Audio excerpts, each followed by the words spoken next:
Welcome to the Real Voices podcast, where we explore the personal journeys of real estate professionals through their own unique challenges and successes. Real Voices is brought to you by Equitable Title and Escrow, providing a better approach to title and escrow through team support and innovative services. Welcome to another great episode. We have another great guest with us. We have Christian Wangsgard. Right? Wangsgard. All right, got that down right. Hey, appreciate you coming on with us today. Thank you. Appreciate it. Thanks for having me. You're welcome. So we were chatting a little bit off camera for a bit. You're telling me that you started off part-time in the industry, but jumped in full-time. Mm-hmm. So tell me a little bit about, first of all, who you're with, what agency you're with, and tell me about why you started off part-time. Well, so I'm with HomeSmart Realty, and I'm also with a team called the Medrano Group. Okay. And so I'm originally from Utah. Okay. I moved down here for the food industry. Basically, I was a restaurant developer, and I just wanted to be in restaurants my whole life because I thought, hey, get free food. I thought that would just be awesome, just getting free food all the time. Turned out to be just crazy hours. Just working from 4 a.m. because I worked with a bakery and a cafe, and we're just working from like 4 a.m. Not getting off work till 8 o'clock at night, and it was just horrible. Wow. Was there for a few years, and then my wife and I, we got out of it, both went to State Farm, and I just wanted to do something more with my life. And my wife's aunt and uncle, they're real estate agents, and they said, "You think you'd be a great real estate agent? You should give it a try." And so I did. And but I didn't, it was just scary getting into real estate, just doing something that is your own business. And and so, I was working at State Farm, total loss, and then part-time being a real estate agent. And it's just the only times I could work were on the weekends. And, I was nervous for whenever that time did come where I had a client and they wanted to see homes during my work hours and being, telling them no or having to get work off. And so, we just, decided, hey, let's give it a try. Summer comes, let's just have me go full force into real estate. And so for about 6 months, I was just half part-time real estate agent, and then right after that, full-time real estate agent. And just during that time, I was door knocking. Okay. I was holding open houses, and I was knocking the homes in that area and, talking to people. And I got a lot of clients that way. I was sending a bunch of people to a specific lender, and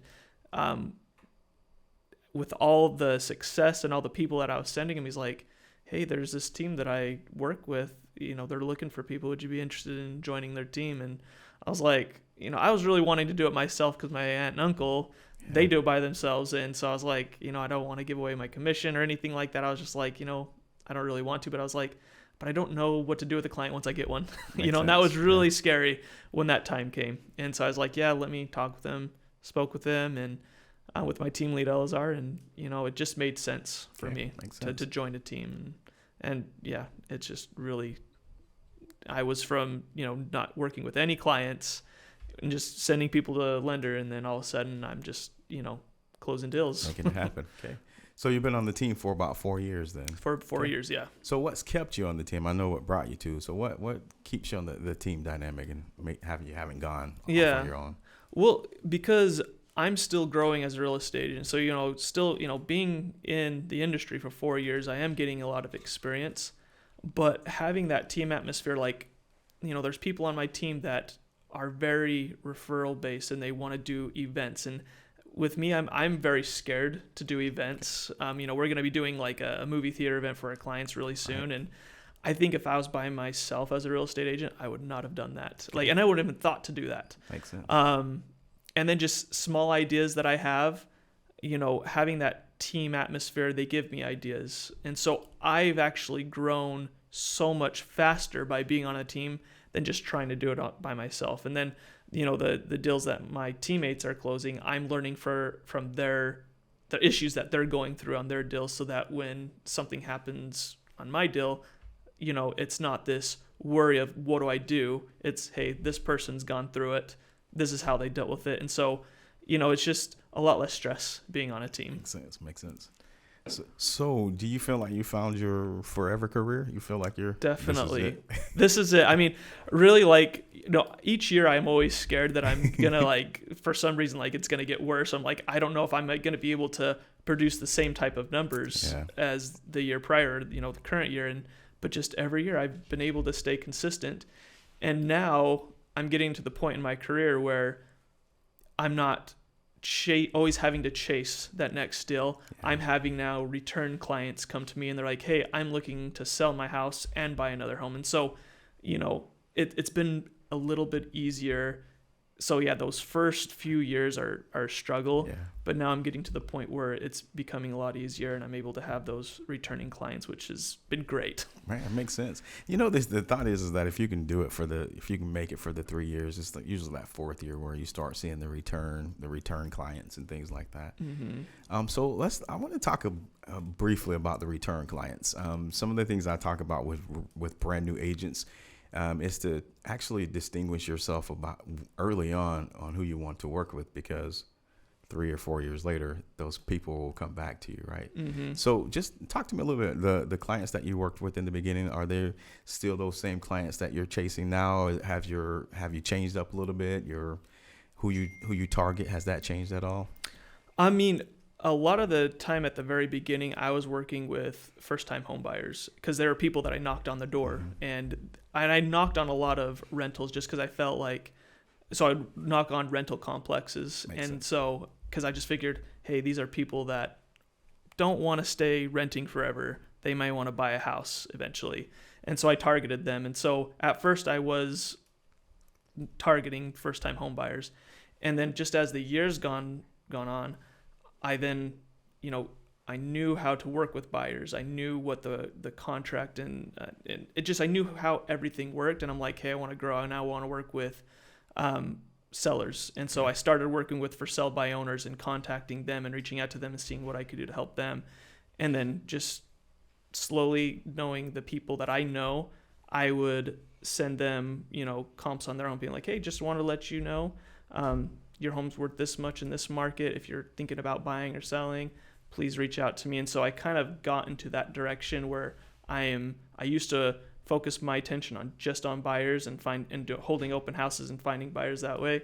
Now I'm more geared towards looking for sellers who are looking to sell their home. And luckily those return clients that purchased, a few years ago, they're now looking to sell. So it's made it easier to where I'm able to now learn the selling side of the business, which I now got, and I now understand that. So it's just, as you stay in the business, you just keep learning more and more and more.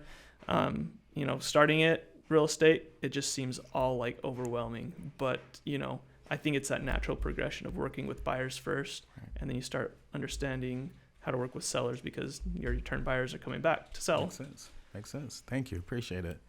So I wanted to go back. You say you moved here from Utah, few years ago, I'm guessing. What made you guys choose Arizona compared to all of the other states in America, right? Right. So they were only developing restaurants in Arizona at the time. So they're like, hey, this is our next spot. So they were, this cafe was growing big in Utah, and then they're like, hey, we're not going to build any more stores in Utah. We're going to now develop them in Arizona. And so, at that time, I was like, I was kind of free. I was by myself. I was like, yeah, I'll move to Arizona. It's not too far away. And moved down here, and I was opening like all the restaurants down here in Arizona. So I was going from, I started in Ahwatukee, then I went to Surprise, and then Avondale, then Chandler. I was moving all across the valley to help these stores open up to where I then I had a store in Scottsdale, which I ran and managed for a few years, and it got to be too much. My family life, like if I was still working there, I would hardly see my wife and my kid. Right. Wow, that's So I guess when I'm thinking about that, because you're like, I was working basically 4 in the morning to 8 at night. Yeah. Has your schedule changed at all with that? Are you still working those kind of? Are you up at 4 in the morning if you need to? How's that work? No, luckily no. I'm not. I don't have to be up that early. We do have later nights, but it's every once in a while. It's not every single day. And then also I'm working with people who are excited to buy their home. Luckily, my clients have been going through really good situations where they haven't had to have too many stresses. But with running a store in Scottsdale, I was always dealing with people calling out. So I'd work my 4 to 4 shift, and then somebody calling out and saying, hey, I can't come in. So I'm like, okay, we'll have to cover. And so I'd have to work the entire night till 8 o'clock, and then have to wake up 4 in the morning the next day. And that was horrible. So now my schedule is, showing clients their homes. And that's enjoyable because I love looking at new homes. Okay. It's really interesting to see, what people do to their homes, and then just seeing the excitement on my client's face when they found the house. They're excited. They're like, this is it. And then just, talking with the listing agent, seeing what we can do to make it work. And so it's really fun being a real estate agent, working with people who are excited to buy their first home. Cool. Thank you. So just thinking about your childhood, the way you were raised, it sounds like your aunt and uncle were at least a good part of your career choices. As a kid, who did you look up to? Who was that for you? Oh, wow. I mean, I played basketball growing up. And so really, like, Utah Jazz fan all the way. So I love Stockton and Malone. So I just followed them religiously. I had their posters up in my bedroom. And so, basically I was really into sports. Those are the people I looked up to, really. Right. I'd played the power forward, and Karl Malone was a power forward. And so I just idolized him. I was always getting posters of him, and, that's who I followed, and who I really, wanted to be like. Cool. Did you talk in the third person as Malone did? I did. I was always number 32 playing basketball, and it was just I just idolized him a lot. Cool. I appreciate that. So I guess in that upbringing and looking to him, did you feel like you'd be a basketball star, or what did that look like for you? I always hoped I'd be a basketball star. And then in high school, I was playing the center, the power forward in high school. I played high school ball. But man, that's tough on your body. Like, I know NBA, they play like those long seasons. Right. I was just playing high school ball, and I was thinking that season was long. I was like, my legs were dead. And after that, I was like, I don't want to be doing something where I'm so tired, where I was unhappy, So I did love playing basketball, and I really miss that competitive, nature of playing ball. But I play once a week, and so I'm able to, still play. But, I definitely, that was one of the, happiest times when I was playing ball in high school. And, luckily our team was doing pretty well that season. So Did you get to do much in college at all? Didn't do much in college. Went to college. I had colleges look at me. They were just saying, he's very competitive. He's very aggressive. He's just not tall enough. And I don't think my ball skills were good enough to really be playing wing or anything, Okay. So I just figured, what? I guess I'm done. Welcome to my world. I'm not tall enough. Yeah, I get that all the time. Yeah. I appreciate you sharing that. Thank you. So just coming back to your role in the industry, just thinking about the things that you had to deal with at the store, right? Dealing with customers, with your employees. What are some things, the tools you think you've taken that helps you in your current position? Well, it's really because I was moving from store to store into different cities. And so I was really able to see, the good areas and the bad areas. I was living in, because they're having me rent different apartments all over I had 3 rental units at one time. At the time, I didn't know I could ask for help from that, but I had 3 rental units that I was renting from that I didn't tell them about. And so that was stressful. But because I lived in different areas all over the valley, I really got to know the areas. When my wife, she grew up in Ahwatukee, and I ask her now, I'm like, oh, what are some good places to go to? And she doesn't really know because, she just kind of lived in her Ahwatukee bubble. That's like all that she didn't drive around the entire valley. And so I feel like that has helped me really understand the area for my clients, being like, so what are good areas to buy? What are the up and coming? Like, I know my way around the valley. And so I think that's really helped me understand the housing market and know where the good houses are and what areas to maybe potentially stay away from. Right. That's crucial. Some agents don't know that. So Cool. That's great. So you said your wife is in the Awatuki bubble. Mm-hmm.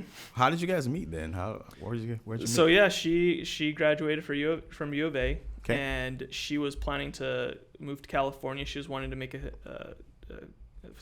was wanting to make some money before she went out there, and so she got a part-time job at this bakery and cafe where I met her, and she fell in love, and I was able to convince her to not go to California and to stay here. And she grew up within the ranks of that restaurant industry, and she became a trainer, and she was putting in those long hours like me, and we wanted to start a family, and we were just like, yeah, we can't raise a family with us being gone this much, and so we had to make a decision, just start something new. So appreciate that. Thank you. Yeah, family, man. It's those issues that we have to always be juggling and addressing. Mm-hmm. Sometimes we tend to be too much on the end of success and outside Right. of the family and not really Mm-hmm. paying attention. So thank you. Appreciate you sharing that. So I guess I will ask you, what do you feel like you're most proud of in your life, your short life? My short life. Well, with family life, I'm really proud of the way that my wife and I are raising our daughter, Lucy. She is just so happy, and she makes our lives so good. Like, just now, she's starting to understand the holidays. So It just started Halloween. She was running from house to house screaming because she was so excited, telling everyone Happy Halloween and trick-or-treating. And, she was just so excited. And just this last week, we were in the mall walking around. She just saw Santa. She was not afraid. She ran to him. And, and we're like, Lucy, wait. But no, she just sat right next to him and was telling him, I want, Daniel Tiger Jammies. And she was like telling him everything. And it was just, I'm grateful that she's not scared of anything. She's just willing to, and she's just so excited about, because she just had a birthday as well. She just turned 3. She's just excited about the holidays. And so it's made the holiday season just so much better. That's cool. It hasn't been feeling like Christmas for me for a while, especially coming from Utah to Arizona. You don't have the snow during the holiday time. And I was just like, this doesn't even feel like Christmas. It feels amazing out here. And Right. I love the weather down here, but just during the Christmas time, I'd love to have some snow. But having that, Lucy's joy of the holidays have just really made everything so excited. With business, what I'm working on right now, I do a lot of social media posts recently. I make a lot of videos. Before that, I was so nervous to do that. Like, I do, hot picks of the week. I do, if you didn't know, now you know, in real estate. I do my top 5 things to do in Arizona this month. And I'm now currently making a parody on Squid Games for real estate version. Okay. So I'm doing a lot of social media content right now, which I was terrified. I didn't like doing it, but I just felt like, this is my next step to help me grow as a real estate agent and to have my sphere know me as an expert in real estate. And just putting myself out there and having me overcome that hurdle has just been really exciting for me. I just felt like it's now opened up more doors that I didn't have because I was scared to do it, When did you feel like you went from the fear to I'm actually enjoying this? What was that? It was my first video, knowing how well it turned out. Okay. I was like, oh wow, I can. Well, so I did a video in front of a green screen at one of our lenders maybe a year and a half ago, and I did horrible. And so I was reading the teleprompter. I was just doing really bad, and even they kind of said like, oh, I just really couldn't do it. And so I really had to do things by myself. And so, I got the stuff necessary, and I, started posting about 2 months ago, having video, doing videos by myself. And that's what's helped me, is being able to do it by myself and not having somebody in the room with me watching me fumble over my words. Because then once they see me fumble over my words, then I get nervous even more. Makes sense. So when I started doing that first video and how excited my team was for me, like, this is a really good video, and giving me pointers on what I could do differently, it's just really brought a lot of confidence. And now that I'm doing it, I've been coming up with more and more ideas of what I can do to bring knowledge to the people that I know about the real estate industry, about what's going on in the market, and different things that I could just provide for them to, help them know about things in Arizona, It's interesting how that works, right? Just once you get going, it feels good. It's not too bad. Yeah. Don't feel bad about the teleprompter. These guys could tell you I'm terrible at that thing, man. You can tell that I'm reading. I like to freestyle, so that's my thing. Yeah. Okay. I appreciate you sharing that. It's that's something that I try and help with realtors with, is like, you got to be on video. It's just, it is what it is today. So yeah, it's what you look like. It's what we see. Exactly. So it's okay. That's one thing I wasn't doing with my business, was I wasn't putting a face to the house. Yeah. So people might have seen that somebody's been selling homes, and if they really took a good look, then they might know that it's me. But I was just doing like, oh, home sold, without my face. And now everything, I'm making sure that I have my face and the name, so that they just always remember, if they have any real estate needs, that I'm there, or they have me in mind, because they keep seeing my posts or they keep seeing my videos. Yeah, I think we forget that we're hardwired to remember faces over anything else, right? That's what so great. I appreciate that. Do you read much? I wish that I did. Okay. I don't. Okay, well, I get that. I didn't grow up reading, but I picked it up a little bit later in life. But it has to be something I'm interested in. Obviously, I'm just not going to be like, not that kind of a reader. I watch a lot of YouTube videos about what's going on.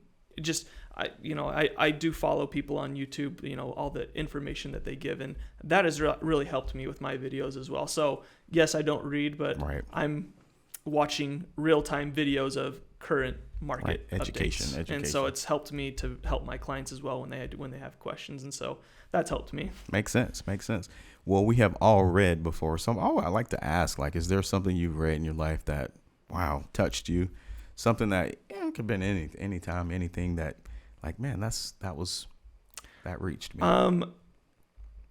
Mostly it's just been real estate books. I mean, I have read one, and it's just given me a different mindset of, this is what I could do. I forget what it's called. It's okay. But it gave me ideas of being like, if I have a client that's interested in a particular property, like this is it, then what the book said to do was to just go to that neighborhood and knock on doors and say, hey, I've got a buyer that's interested in your kind of property. Are you interested in selling?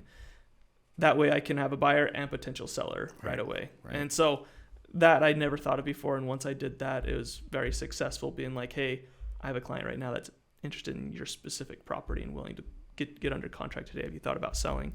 And then if they don't, they now have my contact information. I have their contact information to keep reaching out to them and give them market updates on their home. Awesome. Appreciate it.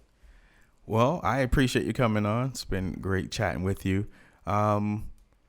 Before I let you go, though, you have a little family there and your wife. So I like to ask, is there something that you harp on with them, something that you're trying to drill into your motto, whatever that is? What would that be?